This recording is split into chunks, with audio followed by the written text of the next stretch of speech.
is called The Creation or the Origin of Not Only Disease, but Medicine as well. Okay? So a long time ago, all the animals were upset because man had all of a sudden stopped doing the things that he was supposed to do when it comes to hunting the animals. He had also forgotten the promise that man and that responsibility toward the plants and the trees and the mosses and the medicine that we use from the forest around us. Man had gotten lazy, but man had also gotten prideful. Instead of shooting and using every part of the animal, he started hunting for sport. He started fishing for sport. He started gathering medicine, plants, berries, nuts, and just letting it go to waste, which is really bad and really sad for the animals and the plants too. But they were so distraught because man was doing this that they came together in councils just like we are gathered here today. And they started discussing, well, what can we do? And the bear came together first, and they stood up and they said, let's go to war with man. Let's use the bow and arrow that they use against us, against them.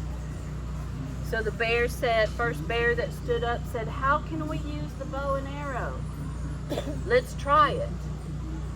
So they created a bow and they made their arrows. And when they went to pull that bow back with that arrow in hand and they went to shoot it, it fell to the ground because of the bear's long claws.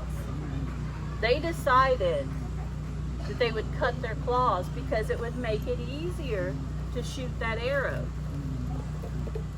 But then there was a wise old bear that was sitting at the very back of the room. He stood up and he said, you know, the Creator gave us our claws for a reason. We need our claws to protect ourselves and to hunt and gather our own food and to be able to climb the trees. So we cannot cut our claws. If we do that, surely we will starve. So they decided not to use the weapons of man against man. The next animal that came up was the deer. And the deer said, you know, they've gotten lazy. They're shooting us for sport and not using every piece of the animal. They're becoming wasteful. So let's slow them down when they hunt. If they don't ask for permission to kill one of our kin, then we will create a disease. What is the one disease that we can create that will slow man? And the deer thought about it, and they thought about it. And one of the oldest deer stood up, and he said, you know, let's cause them to have arthritis and rheumatism. Surely that will slow them down, right? How many of us suffer from arthritis and rheumatism today? Yes, that definitely slows us down. The next animal that came up also had a new disease that he introduced for the reason that man was upsetting that animal. And as each animal came up, they continued to create a new disease. Well, there was only one little bitty animal that stood up, and he said, you know, man doesn't bother me. I'm too small. I'm just a mere morsel. I'm an appetizer. I won't even make a full meal. And this angered all the other animals, and they started chasing this poor little animal. And he was trying to run out the door. Bear reached out and grabbed and scratched him down his back. And today, this animal still has the marks of the scratches from the bear. Who do you think it was? The chipmunk. Exactly. And we see the scratches from the chipmunk on his back even today. Well, as Chipmunk was running out the door, some of the trees were swaying in the wind, and you could hear them speak. And they asked the poor little chipmunk, what happened?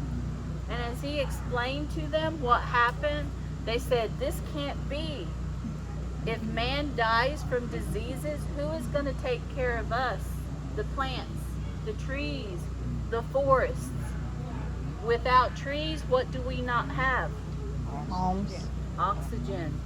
Oh, no. Without trees, we too will die. So the plants stood up in favor of man. And they said, for every disease the animal has created, we will be the cure. How many of us, when we have a headache, what do we look for? Aspirin to help with that headache. Where does aspirin come from? Willow. The willow tree. How many of us have ever suffered from poison ivy or poison oak or even poison sumac? Who here is not allergic to it? Because I want to meet you. I always have one in the crowd. Yes, they can go around it, roll in it, and never once. I can look at it and I start itching, right?